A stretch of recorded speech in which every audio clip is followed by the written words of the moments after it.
రెండు తెలుగు రాష్ట్రాల్లో గత వారం రోజుల క్రితం చూస్తుంటే భారీ వర్షాలు నమోదైన సందర్భం. మరి ముఖ్యంగా తెలంగాణలో భారీ నుంచి అతి భారీ కాదు, అత్యంత భారీ వర్షాలు నమోదయ్యాయి. దీనికి కారణం ఉపరితల ఆవర్తనం కాదు, ఏకంగా అల్పపీడనం బలపడి తీవ్ర అల్పపీడనంగా మారడం. ఈ క్రమంలో ఇప్పుడు అల్పపీడనం కొనసాగుతూ ఉండగా ఇంకొక గండం ముంచుకొస్తోందా? ఇంకొక గండం ఇప్పుడు బంగాళాఖాతంలో ఏర్పడబోతోందా? దాని ప్రభావం రెండు తెలుగు రాష్ట్రాల్లో ఉండనుందా? ఆంధ్రప్రదేశ్లోనా, తెలంగాణలోనా, లేకపోతే రెండు ప్రాంతాల్లోనా? మరి ముఖ్యంగా ఏ జిల్లాల మీద దీని ప్రభావం ఉండబోతోంది? ఎటువంటి అంచనాలున్నాయి? ఇప్పుడు ఎటువంటి పరిస్థితులున్నాయి? ద్రోణులకు ఈ అల్పపీడనాలు లాంటివి ఇన్ఫాక్ట్ ఇవి కాకుండా అల్పపీడనాలు ఏర్పడే అవకాశం ఉందా? ఏం జరుగుతోంది? బంగాళాఖాతంలో ఎటువంటి వాతావరణ మార్పులు ఉన్నాయి? ఎటువంటి పరిణామాలు చోటు చేసుకోబోతున్నాయి? ఇటు రెండు తెలుగు రాష్ట్రాలపై ఎటువంటి ప్రభావం, దానికి సంబంధించిన వెదర్ అప్డేట్ తో మీ ముందుకు వచ్చేస్తున్న RTV. Here it is the big breaking news on weather update. మీరు చూస్తున్నారు ఆర్టీవీ స్క్రీన్ మీద. బంగాళాఖాతంలో మరో అల్పపీడనం ఏర్పడే అవకాశం ఉందంటూ కూడా వాతావరణ శాఖ అంచనా వేస్తోంది. తెలంగాణలోని 24 జిల్లాలకు ఎల్లో అలర్ట్ జారీ చేస్తుంది. ఆదిలాబాద్, మంచిర్యాల, భూపాలపల్లితో పాటు మహబూబాబాద్, ములుగు జిల్లాలో అతి భారీ వర్షాలు నమోదయ్యే అవకాశం ఉంది. కొన్ని ప్రాంతాల్లో 20 సెంటీమీటర్ల వరకు వర్షపాతం నమోదయ్యే అవకాశం ఉందంటూ తెలుస్తోంది. ఇక ఆంధ్రప్రదేశ్ కూడా 3 రోజుల పాటు భారీ వర్ష సూచన జారీ చేసింది భారత వాతావరణ శాఖ. ఉత్తర కోస్తాలో కుండపోత వానలు కురవబోతోంది.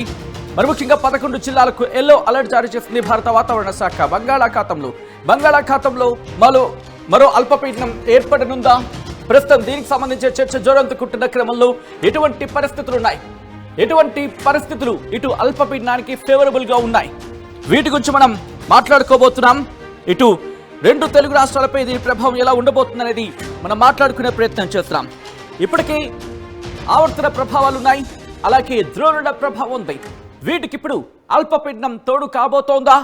దీని గురించి మాట్లాడుకుంటున్నాం. ఒక్కసారి నేను మీకు నేరుగా శాటిలైట్ ఇమేజెస్ దగ్గర తీసుకెళ్లే ప్రయత్నం చేస్తాను.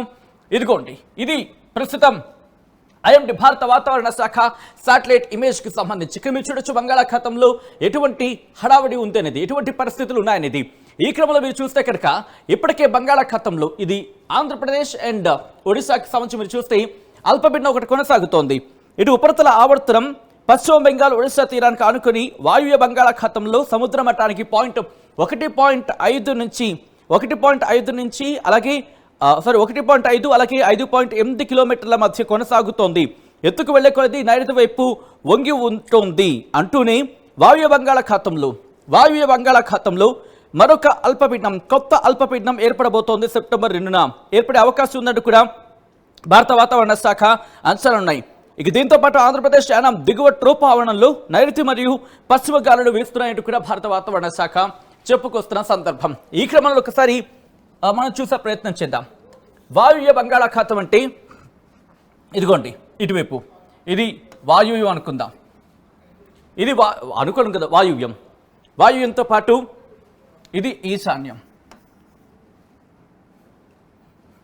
ఇది ఆగ్నేయం, ఇది నైరుతి.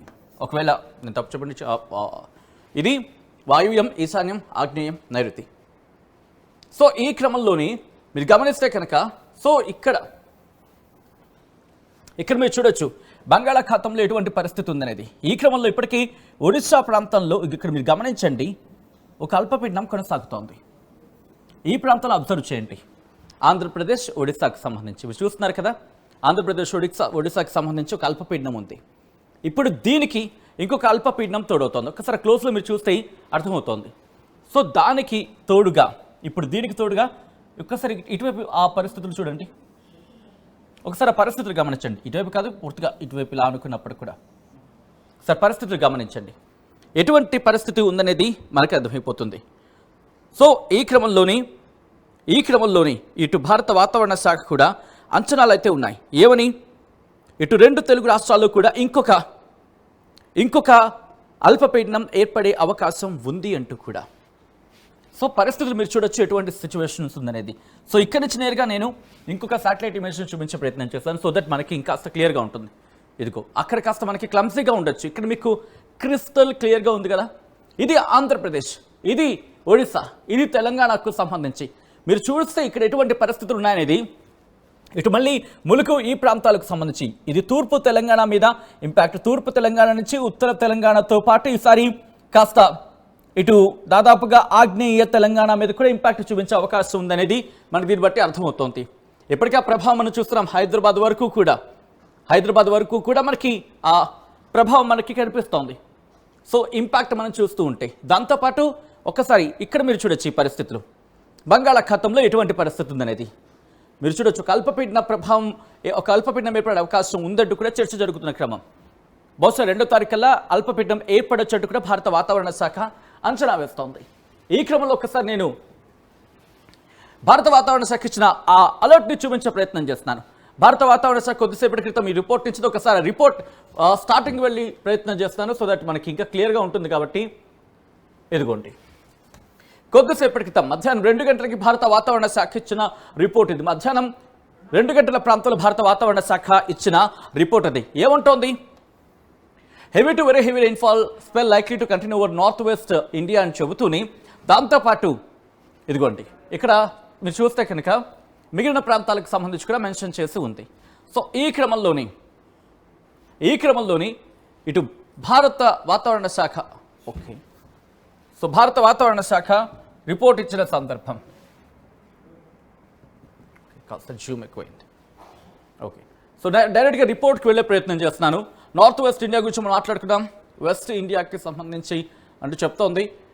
ఇదిగోండి, ఇది లాస్ట్ 24 అవర్స్కి సంబంధించి మాట్లాడుకుంటే వెదర్ రిపోర్ట్ ఇది గత 24 గంటలకు సంబంధించి. సో ఇక్కడ నుంచి next weather system forecast morning అని మీరు చూసినప్పుడు ఇక్కడ మీరు చూడొచ్చు ఒక అండ్ అప్పర్ ఎయిర్ సర్క్యులేషన్, ఉపరితల ఆవర్తనం ఉంది. ఈ ఉపరితల ఆవర్తనాలు మనకు కనిపిస్తున్నాయి. దాంతోపాటు అండ్ అప్పర్ ఎయిర్ సర్క్యులేషన్ లేవర్ north west bay of Bengal అంటూ కూడా ఇంకొకటి మనకు కనిపిస్తోంది. దాంతోపాటు ఇదిగోండి a fresh low pressure, this is important thing. మీరు చూడొచ్చు ఇక్కడ అంచనాలు ఉన్నాయి. A fresh low pressure area is likely to form north west bay of Bengal around 2nd September 2025 under the influence of these. అంటే ఒక అల్పపీడనం ఏర్పడుతోంది. లో ప్రెషర్ అంటే అల్పపీడనం ఏర్పడుతోంది. ఒక కొత్త అల్పపీడనం ఏర్పడుతోంది అంటూ కూడా భారత వాతావరణ శాఖ అంచనా వేస్తుంది బంగాళాఖాతంలో. ఈ నేపథ్యంలోనే భారీ వర్షాలు కురిసే అవకాశం ఉందంటూ కూడా అంచనాలు ఉన్నాయి. సో అందుకే నేరుగా నేను రిపోర్ట్కి వెళ్ళిపోతున్నాను. ఇటు భారత వాతావరణ శాఖ ఎటువంటి అలర్ట్ని ఇచ్చింది అనేది ఒకసారి నేను చూపించే ప్రయత్నం చేస్తున్నాను. ఒకసారి డైరెక్ట్గా ఎల్లో అలర్ట్ జారీ చేస్తుంది భారత వాతావరణ శాఖ. ఇప్పటికీ 31వ తారీఖున ఈ రోజు మీరు చూడొచ్చు 2 తెలుగు రాష్ట్రాలకి ఎల్లో అలర్ట్ జారీ చేస్తుంది. దాంతోపాటు 1వ తారీఖున మీరు గమనిస్తే 1వ తారీఖున ఇటు 2 తెలుగు రాష్ట్రాలకు కూడా ఎల్లో అలర్ట్ జారీ చేస్తుంది. అలాగే 2వ తారీఖున కూడా ఎల్లో అలర్ట్ జారీ చేస్తుంది. ఇక్కడ మీరు చూస్తే గమనిస్తే ఒడిశాకి ఆరెంజ్ అలర్ట్ కంటిన్యూ అవుతోంది. సో ఇక్కడ నుంచి 3వ తారీఖున కూడా యాజ్ ఆఫ్ నౌ ఇప్పటి వరకు చూసుకుంటే కనుక ఎల్లో అలర్ట్ మాత్రమే ఉంది. ఎందుకంటే ఇంకా అంచనాలు ఉన్నాయి కాబట్టి ప్రస్తుతానికి అంచనాలు మాత్రమే. అంచనాలు కనుక ధృవీకరణకు వస్తే పరిస్థితులు మళ్ళీ మారే అవకాశం ఉంటుంది. సో ఈ క్రమంలో ఇటు హైదరాబాద్కి సంబంధించి తెలంగాణకు సంబంధించి భారత వాతావరణ శాఖ వెదర్ అప్డేట్ని ఇచ్చింది. ఒకసారి ఆ వెదర్ రిపోర్ట్ని చూసే ప్రయత్నం చేద్దాం. కొద్దిసేపటి క్రితం ఏముంటోంది? తెలంగాణ రాష్ట్రంలో తేలికపాటి నుంచి ఒక మోస్తరు వర్షాలు కొన్ని చోట్ల కురిసే అవకాశం ఉంది. భారీ వర్షాలు తెలంగాణ రాష్ట్రంలోని కొమరంభీం, ఆసిఫాబాద్, మంచిర్యాల, నిర్మల్, పెద్దపల్లి, జయశంకర్, భూపాలపల్లి, ములుగు, భద్రాద్రి కొత్తగూడెంతో పాటు మరికొన్ని ప్రాంతాలకు, ఖమ్మం, సూర్యాపేట జిల్లాలో అక్కడక్కడ కురిసే అవకాశం ఉన్నట్టు కూడా భారత వాతావరణ శాఖ అంచనా వేయడం జరుగుతోంది. ఉరుములు, మెరుపులు, అలాగే గంటకు 30 నుంచి 40 కిలోమీటర్ల వేగంతో ఈదురుగాలులతో కూడిన వర్షాలు పడే అవకాశం ఉందని భారత వాతావరణ శాఖ అంచనా వేస్తోంది. ఈ పరిస్థితులు మనం చూస్తున్నాం. ఇక్కడి నుంచి నేరుగా నేను ఆంధ్రప్రదేశ్కి సంబంధించి రిపోర్ట్ చూపించే ప్రయత్నం చేస్తాను. ఎందుకంటే ఇది నేను అంటున్న మాట కాదు, భారత వాతావరణ శాఖ ఇచ్చిన రిపోర్ట్తో Andhra Pradesh state disaster management authority ఇచ్చిన రిపోర్ట్ నేను చూపిస్తున్నాను. దయచేసి ఒకటే నేను రిక్వెస్ట్ చేయడం జరుగుతోంది, భయపడద్దు, కంగారు పడద్దు, ఆందోళనకు గురి కావద్దు. అఫ్ కోర్స్ కాస్త మనకి భారీ వర్షాలు కాదు, అతి భారీ వర్షాలు నమోదైనా కూడా మనం జాగ్రత్తలు తీసుకుంటే కనుక ఆ సమస్య కాస్త సర్దుమణుగుతూ ఉంటుంది. సో ఈ క్రమంలోనే రెడ్ అలర్ట్ అనేది చెప్పుకోవాలి. ఇక్కడ మీరు చూడొచ్చు శ్రీకాకుళం, విజయనగరం, పార్వతీపురం మన్యం, అల్లూరి సీతారామరాజు, విశాఖపట్నంకి దాదాపుగా 2 రోజుల పాటు, మరి ముఖ్యంగా పార్వతీపురం మన్యం, అల్లూరి సీతారామరాజు డిస్ట్రిక్ట్ ఈ 2 ప్రాంతాలకి కూడా 1వ తారీఖున, 2వ తారీఖున, 3వ తారీఖున ఏకంగా 3 రోజుల పాటు రెడ్ అలర్ట్ ఉంది. 3 రోజుల పాటు తేలికపాటి నుంచి భారీ వర్షాలు నమోదయ్యే అవకాశం ఉందంటూ భారత వాతావరణ శాఖ చెబుతోంది. మిగిలిన ప్రాంతాల గురించి మాట్లాడుకున్న సందర్భంలో అసలు రెడ్ ఇచ్చిన నేపథ్యంలో ఇటు Andhra Pradesh state disaster management authority ఇచ్చిన ఆ రిపోర్ట్ ప్రకారం ఎటువంటి పరిస్థితులు ఉన్నాయనేది ఒకసారి చూసే ప్రయత్నం చేద్దాం. రిమెంబర్, ఇక్కడ గ్రీన్ ఉందనుకోండి, దాదాపుగా 2.4 మిల్లీమీటర్లు. సో లైట్ గ్రీన్ ఉందనుకుందాం. సో లైట్ గ్రీన్ అది, ఇక్కడ నెక్స్ట్ గ్రీన్ ఉంటే 2.5 నుంచి 15.5, అంటే దాదాపుగా 2 సెంటీమీటర్ల వరకు. సో లైట్ రెయిన్ కింద తీసుకోవచ్చు. మోడరేట్ ఇక్కడంటే 6 నుంచి 6 సెంటీమీటర్ల వరకు నమోదే అవకాశం ఉంటుంది.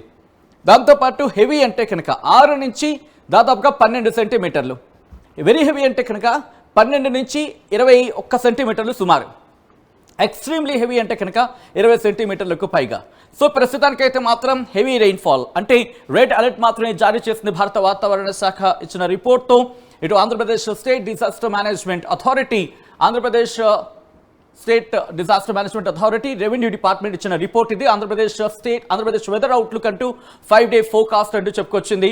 ఈ నేపథ్యంలో శ్రీకాకుళానికి 1వ తారీఖున భారీ వర్షాలు అంటూ చెప్పుకొచ్చింది. అలాగే విజయనగరానికి 1-2 తారీఖులో భారీ వర్షాలు ఉంటుంది భారత వాతావరణ శాఖ ఇచ్చిన రిపోర్ట్తో Andhra Pradesh state disaster management authority అంటే ఆంధ్రప్రదేశ్ విపత్తు నిర్వహణ సంస్థ. అలాగే పార్వతీపురం మన్యానికి 1-2-3 తారీఖుల్లో, అల్లూరి సీతారామరాజు డిస్ట్రిక్ట్కి 1-2-3 తారీఖుల్లో, విశాఖపట్నానికి 1-2 తారీఖులో భారీ వర్షాలు, అనకాపల్లికి 1-2 తారీఖుల్లో, కాకినాడకు 1-2-3 తారీఖులు అంటే రేపు, ఎల్లుండి, అమర్నాడు ఈ 3 రోజులు అలర్ట్ అలర్ట్ అలర్ట్. ఆంధ్రప్రదేశ్ దయచేసి వినే ప్రయత్నం చేయండి. దయచేసి పెడచెవిన పెట్టే ప్రయత్నం ఎవ్వరూ చేయొద్దు. ఎందుకంటే భారీ వర్షాలు ఉంటాయనుకున్న సందర్భంలో జాగ్రత్తలు తీసుకుంటే కనుక సరిపోయాయి. ఒకవేళ పడకపోయినా పెద్దగా నష్టం లేదు జాగ్రత్తలు తీసుకుంటే కనుక. ఒకవేళ అలర్ట్స్ ఇచ్చిన సందర్భంలో కూడా, ఎందుకంటే వాతావరణ మార్పులు చేర్పులు అప్పుడప్పుడు జరుగుతూ ఉంటాయి. ఆ క్రమంలో ఒక్కసారిగా అనుకున్న భారీ వర్షాలు అప్పుడు నమోదు కాకపోవచ్చు, ఒకసారిగా బలహీనపడచ్చు. కానీ వర్షాలు పడతాయని తెలిసి కూడా ఆ తర్వాత మనం కాస్త జాగ్రత్తగా ఉన్నాం అనుకుని కాస్త ఇబ్బందికర వాతావరణం ఫేస్ చేస్తే ఉంటుంది. కాబట్టి దయచేసి జాగ్రత్తలు పాటించండి. 1-2-3 తారీఖులు అత్యంత ప్రాధాన్యంగా తీసుకునే ప్రయత్నం చేయండి. ఎందుకంటే తేలికపాటి నుంచి భారీ వర్షాలు కొద్దిసేపటి క్రితం మనం మాట్లాడుకున్నట్టుగా రెడ్ అలర్ట్ అంటే 6 సెంటీమీటర్లు, సుమారుగా 6 సెంటీమీటర్ల నుంచి 12 సెంటీమీటర్ల వరకు నమోదయ్యే అవకాశం ఉంటుంది. కాబట్టి దయచేసి జాగ్రత్తలు తీసుకునే ప్రయత్నం చేయండి. ఇప్పుడు నేను చెప్తున్న ప్రాంతాలకు సంబంధించి మిగిలిన ప్రాంతాలు కూడా కాస్త అటు ఇటుగా వర్షపాతం నమోదయ్యే అవకాశం ఉంది. కాబట్టి కాస్త జాగ్రత్తలు తీసుకునే ప్రయత్నం చేయండి. ప్రధానంగా శ్రీకాకుళం 1వ తారీఖున జాగ్రత్తగా ఉండాల్సిన అవసరం ఉంది. భారీ వర్షాలు. విజయనగరం, పార్వతీపురం మన్యం, అల్లూరి సీతారామరాజు డిస్ట్రిక్ట్, విజయనగరానికి 1-2 తారీఖులు, పార్వతీపురం మన్యానికి 1-2-3 తారీఖులు, అల్లూరి సీతారామరాజు డిస్ట్రిక్ట్కి 1-2-3 తారీఖులు, అలాగే విశాఖపట్నానికి 1-2 తారీఖున భారీ వర్షాలు, అనకాపల్లికి 1-2 తారీఖున భారీ వర్షాలు, కాకినాడకి 1-2-3 తారీఖున భారీ వర్షాలు, ఆ తర్వాత ఈస్ట్ గోదావరికి ఇటు 3వ తారీఖున భారీ వర్షాలు, అలాగే ఏలూరుకి 1వ తారీఖున 3వ తారీఖున భారీ వర్షాలు ఉంటాయంటూ విపత్తు నిర్వహణ సంస్థ చెబుతోంది. కాబట్టి కాస్త జాగ్రత్తగా ఉండాల్సిన అవకాశం 2 ఉన్నాయి. ఇక్కడి నుంచి ఇంకోసారి తెలంగాణకు వచ్చే ప్రయత్నం చేద్దాం. ఎందుకంటే ఇక్కడ ఎటువంటి పరిస్థితులు అనేది నేను మీకు ఆ రిపోర్ట్లో చూపించే ప్రయత్నం చేస్తున్నాను. మీరు చూస్తే ప్రెసెంట్ నార్మల్గా ఉంది, అంటే మోడరేట్ రెయిన్ఫాల్ మాత్రమే నమోదవుతుంది. ఎక్కడ కూడా భారీ వర్షం అంటే హెవీ రెయిన్ఫాల్ అయితే ఎక్కడా లేదు. మీరు చూడొచ్చు తెలంగాణకు సంబంధించి ఎక్కడ చూసినా కూడా దాదాపుగా తేలికపాటి నుంచి మోస్తరు వర్షాలు మాత్రమే ఉన్నాయి. బట్ గత కొద్ది రోజులుగా, వారం రోజుల క్రితం చూసుకుని ఉంటే కనుక ఎక్స్ట్రీమ్ హెవీ రెయిన్ఫాల్ అంటే భారీ వర్షం కాదు, ఏకంగా అత్యంత భారీ వర్షం నమోదైన పరిస్థితి. సో ఈ క్రమంలో భారత వాతావరణ శాఖ ఇచ్చిన రిపోర్టు ఎటువంటి వర్షాలు నమోదయ్యే అవకాశం ఉంది ఒకసారి చూసే ప్రయత్నం చేద్దాం. ఇదిగోండి, ముందుగా కాస్త నుంచి మూవ్ చేస్తాను సో దట్ క్లియర్గా ఉంటుంది మనకి. ఓకే, ఇది రేపటి ఉదయం 8:30 వరకు చూసుకుంటే కనుక ఆదిలాబాద్కి సంబంధించి కొన్ని ప్రాంతాల్లో, అలాగే నిర్మల్లోని కొన్ని ప్రాంతాల్లో, కుమరంభీం, అలాగే ఇటు ఈశాన్య తెలంగాణలోని కొన్ని ప్రాంతాల మీద ఇంపాక్ట్ ఉంది. భారీ వర్షాలు పడే అవకాశం ఉందని చెప్పి అంచనాలు అయితే ఉన్నాయి. దాంతోపాటు భద్రాద్రి కొత్తగూడెంకి సంబంధించి కొంత మేరకు, అలాగే మహబూబాబాద్కి సంబంధించి కొంత, ఈ ప్రాంతాల మీద మధ్య మహబూబాబాద్కి సంబంధించిన ఆ ప్రాంతాల మీద కాస్త ఇంపాక్ట్ చూపిస్తోంది. సో ఇది చూద్దాం, ఆ తర్వాత ఎటువంటి సిచ్యువేషన్స్ ఉన్నాయనేది మనం మళ్ళీ చూసే ప్రయత్నం చేద్దాం. దాంతోపాటు నెక్స్ట్ అంటే రేపు ఉదయం 8:30 నుంచి ఆమర్నాడు ఉదయం 8:30 వరకు రేపు దాదాపుగా ఇటు తెలంగాణలో నార్మల్గానే ఉంటుంది. అంటే భారీ వర్షాలు ఉండవు, అత్యంత భారీ వర్షాలు అస్సలు ఉండవు, అత్యంత భారీ వర్షాలు, భారీ వర్షాలు, అతి భారీ వర్షాలు, అత్యంత భారీ వర్షాలు ఇవి ఎక్కడా ఉండవు. బట్ కొన్ని ప్రాంతాలకు సంబంధించి మాట్లాడుకున్న క్రమంలో మాత్రం కాస్త తేలికపాటి నుంచి మోస్తరు వర్షాలు నమోదయ్యే అవకాశం ఉంది ప్రస్తుతానికి ఉన్న అంచనాల ప్రకారం. ఒకవేళ ఏమైనా మార్పులు చేర్పులు ఉంటే కనుక మళ్ళీ మేము మీకు రేపు చెప్పే ప్రయత్నం చేస్తాం. మీరు చూడొచ్చు. ప్రస్తుతానికైతే మాత్రం జయశంకర్ భూపాలపల్లికి సంబంధించి ఆ ప్రాంతంలో, ములుగులోని కొన్ని ప్రాంతాల్లో, మంచిర్యాలలోని కొన్ని ప్రాంతాల్లో, నిర్మల్లోని కొన్ని ప్రాంతాల్లో మాత్రమే మనకి దాదాపుగా 2 సెంటీమీటర్ల నుంచి 7 సెంటీమీటర్ల వరకు వర్షపాతం నమోదే అవకాశం ఉంటుంది. సో ఇది రేపటికి సంబంధించి, రేపటి నుంచి ఎల్లుండి వరకు. ఆ తర్వాత చూసుకుంటే కూడా దాదాపుగా నార్మల్గానే ఉంది. అంత భారీ వర్షాలు అనేవి నమోదు కాకపోవచ్చు. లైట్గా అంటే తేలికపాటి నుంచి మోస్తరు వర్షాలు పడే అవకాశం ఉంది ఎక్కడెక్కడ భద్రాద్రి కొత్తగూడెం, ములుగు, జయశంకర్ భూపాలపల్లికి సంబంధించిన ఈ ప్రాంతాల్లో. సో ఈ క్రమంలో ఇప్పుడు భారత వాతావరణ శాఖ ఎటువంటి అంచనాలు ఉన్నాయో మనం చూసే ప్రయత్నం చేద్దాం. ఇప్పుడు ఒకసారి ఎటువంటి వర్షపాతం నమోదైంది అనేది ఒకసారి చూసే ప్రయత్నం చేద్దాం. మీరు చూస్తే కనుక మనం నిన్న కూడా మాట్లాడుకున్నాం ఎటువంటి వర్షపాతం నమోదవుతుంది, ఎటువంటి సిచ్యువేషన్ ఉంది అనేది. ఈ క్రమంలోని మీరు చూస్తే భద్రాద్రి కొత్తగూడెంలోని అశ్వాపురంలో 3 సెంటీమీటర్ల వర్షపాతం నమోదైంది అత్యధికంగా. తెలంగాణలో అర్థం చేసుకోవచ్చు. అంటే సాధారణంగా నార్మల్గానే ఉంది వర్షపాతం. అత్యధికంగా అయితే మాత్రం ఏ కోసాన మనకి కనిపించట్లేదు. తేలికపాటి నుంచి మోస్తరు వర్షాలు మాత్రమే ఇక్కడ పడుతున్నాయి. భారీ వర్షాల జాడ అనేది యాజ్ ఆఫ్ నౌ అయితే లేదు. అక్కడక్కడ ఒక్కసారిగా బహుశా భారీ వర్షం క్షణానికి నమోదవచ్చు. బట్ ఓవరాల్గా చూసుకున్నప్పుడు పెద్దగా భారీ వర్షాలు, తేలికపాటి నుంచి మోస్తరు వర్షాలు మాత్రమే మనకి తెలంగాణలో ప్రస్తుతం కనిపిస్తూ ఉన్నాయి. సో ఈ క్రమంలో హైదరాబాద్లో కూడా మీరు గమనిస్తే 12 మిల్లీమీటర్ల వర్షపాతం నమోదైంది. అంటే దాదాపుగా 1 సెంటీమీటర్ వర్షపాతం అని చెప్పి మనం ఇక్కడ భావించవచ్చు. సో ఈ క్రమంలోని ఇటు విండ్ సాయంతో చూసే ప్రయత్నం చేద్దాం. ఒకసారి ఆ విజువల్స్ని చూపించే ప్రయత్నం చేద్దాం. ఎందుకంటే ఎటువంటి వర్షపాతం నమోదవుతుందో ఒకసారి విజువల్స్తో చూసే ప్రయత్నం చేద్దాం. ఈ అంశానికి సంబంధించి ఎటువంటి సిచ్యువేషన్ ఉంది అనేది ఒకసారి మనం చూసే ప్రయత్నం చేద్దాం. 2 తెలుగు రాష్ట్రాలు కూడా భారీగా వర్షాలు నమోదైన సందర్భం మీరు చూస్తుంటే కనుక గత 2 రోజుల గత వారం క్రితం వరకు కూడా. సో ఈ క్రమంలోని ఇప్పుడు భారత వాతావరణ శాఖ ఏం చెబుతోంది, ఎటువంటి పరిస్థితులు ఉన్నాయి అనేది ఒకసారి మనం చూసే ప్రయత్నం చేద్దాం. ఇక్కడ మీరు గమనిస్తే కనుక ఇదిగోండి,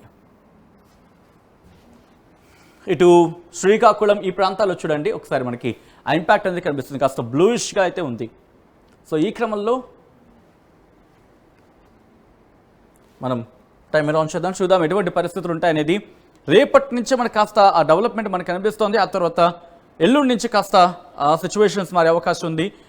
సో నార్మల్గా చూసినప్పుడు బాగానే అనిపిస్తోంది ఇక్కడ. అంటే బహుశా 2వ తారీఖున ఉపరితల ఆవర్తనంగా ఏకంగా అల్పపీడనం ఏర్పడే అవకాశం ఉంది అంటున్నారు. కాబట్టి ప్రెసెంట్కి అయితే మాత్రం గాలుల ప్రభావం మనకి ఒక అంచనాకి వచ్చే అవకాశం ఉంది. విండి సాయంత్రం చూసినప్పుడు కాస్త వర్షాలు పడే అవకాశం మాత్రం మనకు కనిపిస్తుంది. ఈ క్రమంలో ఒకసారి జూమర్ సాయంత్రం చూసే ప్రయత్నం చేద్దాం. ఇప్పటికే ఆకాశం మేఘావృతమైంది 2 తెలుగు రాష్ట్రాల్లో. కొంతమేర హైదరాబాద్ లాంటి ప్రాంతాల్లో కాస్త సడన్గా వర్షాలు పడుతున్నాయి. అండ్ మీ ప్రాంతాల్లో ఎటువంటి వర్షపాతాలు నమోదవుతుందనేది ఒకసారి చెప్పే ప్రయత్నం చేయండి. సో 31వ తారీఖు చూస్తాం. ఆ తర్వాత కంటిన్యూ అయితే కనుక ఈ రోజు రాత్రి నుంచి కాస్త క్లైమేట్ మళ్ళీ మారే అవకాశం ఉంది. కాస్త తేలికపాటి నుంచి మోస్తరు వర్షాలు పడే అవకాశం కనిపిస్తోంది.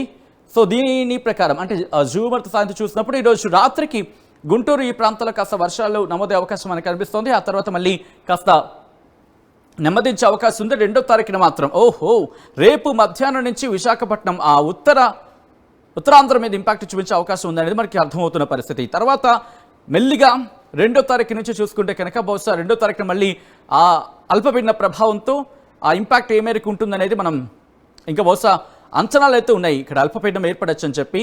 సో ఈ క్రమంలో 2వ తారీఖు నుంచి అంటే 2వ తారీఖున మధ్యాహ్నం నుంచి ఆ ఇంపాక్ట్ 2వ తారీఖున మాత్రం కాస్త 2 తెలుగు రాష్ట్రాలు కాస్త జాగ్రత్తగా ఉండాల్సిన అవసరం ఉంది. ముఖ్యంగా తెలంగాణకు సంబంధించి 2వ తారీఖున మధ్యాహ్నం కాస్త ఇంపాక్ట్ చూపించే అవకాశం ఆ అంచనాలకు సంబంధించి మాట్లాడుకుంటున్న పరిస్థితి. సో ఓవరాల్గా అయితే మాత్రం మనకి 3వ తారీఖున ఎలా ఉండబోతుంది అంటే 2వ తారీఖున ఎలా ఉండబోతుంది అనేది క్లారిటీ వస్తుంది. అంటే నెక్స్ట్ 3 డేస్కి సంబంధించి మాట్లాడుకునే క్రమంలో కాస్త వాతావరణం మళ్ళీ అల్పపీడన ప్రభావం లేకపోతే ఉపరితల ఆవర్తనాలు ద్రోణుల ప్రభావం అయితే మాత్రం మనకి కనిపిస్తుందని చెప్పుకోవచ్చు. ఈ క్రమంలో మీ ప్రాంతాల్లో ఎటువంటి వర్షపాతం నమోదవుతోంది, ఎటువంటి వర్ష ప్రభావం ఉంది అనేది ఒకసారి కమెంట్ చేసే ప్రయత్నం చేయండి. ఈ నేపథ్యంలో అక్కడ ఎటువంటి సినారియోస్ అనేది మీరు చెప్పే ప్రయత్నం చేయండి.